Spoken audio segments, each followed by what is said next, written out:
If you want to organize something, if you want to remember it, then it's a good idea to write it down.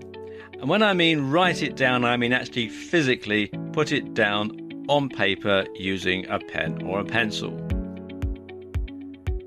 Years ago, I used to work with this guy, and he used to carry a little notebook and a pencil around with him.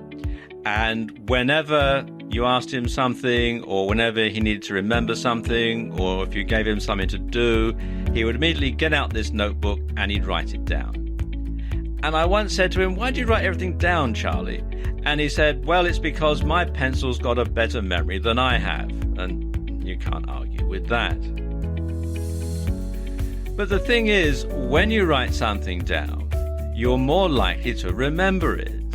So even though Charlie used to write everything down, he didn't often have to refer back to this notebook because it made it easier for him to remember it. And this is because the act of physically writing something down causes two separate parts of your brain to become involved in the process of remembering, making it less likely that you'll forget. I notice lots of people these days use electronic devices to take notes. You often see college students taking laptops or tablet computers into lectures, and there's all sorts of things you can get for your smartphone that makes it easier to simply tap out a note.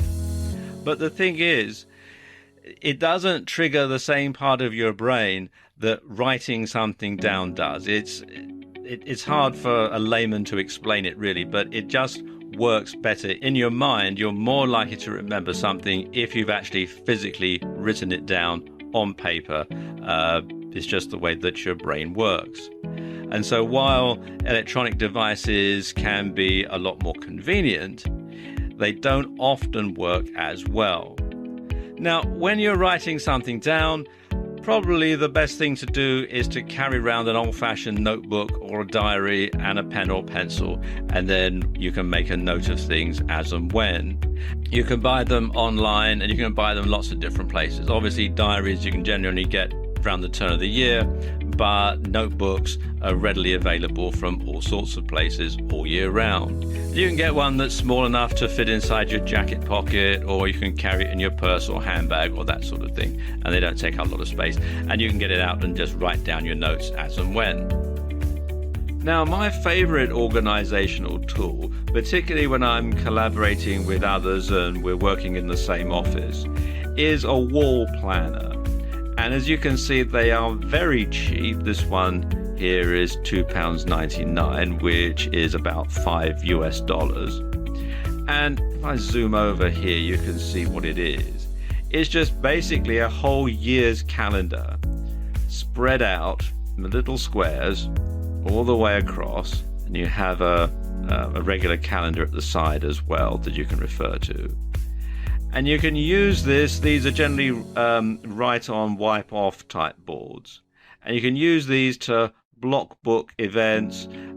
So I know when I'm going to be making a video, I can block in a whole area where we're going to be away shooting, or if I'm going to be recording a video like this, I'll know that I won't want to schedule any meetings or anything else like that for this particular time. And I'm going to know when people's schedules are in conflict. I'm going to know when people are going to be away on holidays or vacations and that sort of thing. And it just means that you can plan a whole year ahead at a glance, and it's a very, very useful tool. And I certainly, since I started using one several years ago, I really would find life very difficult without it.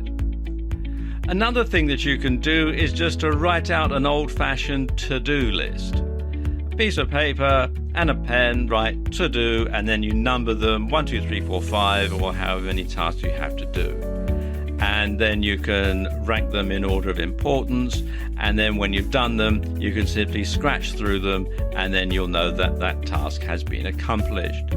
And it's a very good way to keep organized, because you'll know exactly what you have to do, what you've done, and what still needs doing.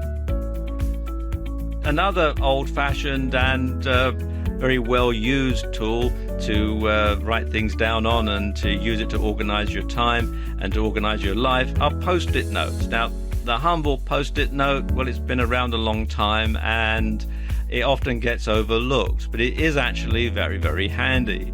You can keep a pad at your desk or by the phone or wherever you're going to be writing stuff down, and you can just simply write the stuff down, and then you can stick notes wherever you need to put them. So you can remind yourself to make a phone call by putting a post-it note on the phone. You can remind yourself to pay a bill online by sticking a post-it note on your computer monitor, that sort of thing. And if you're collaborating with other people, you can also use them on a notice board or on a pin board, or just simply a spot on your office wall where you can organize these post-it notes, and you can simply put the post-it note up for people to read. And of course, post-it notes come in different colors. They're not just the plain standard yellow anymore. You can get all sorts of different colored post-it notes, and so you can color code your post-it notes so different things can have different colors and there can be different meanings and so on. And you can use that as a really good way of getting organized. But the key here, of course, like we said at the beginning, is to make sure that you actually physically write it down. It doesn't matter if your handwriting isn't neat, just as long as you can read it and other people can read it too.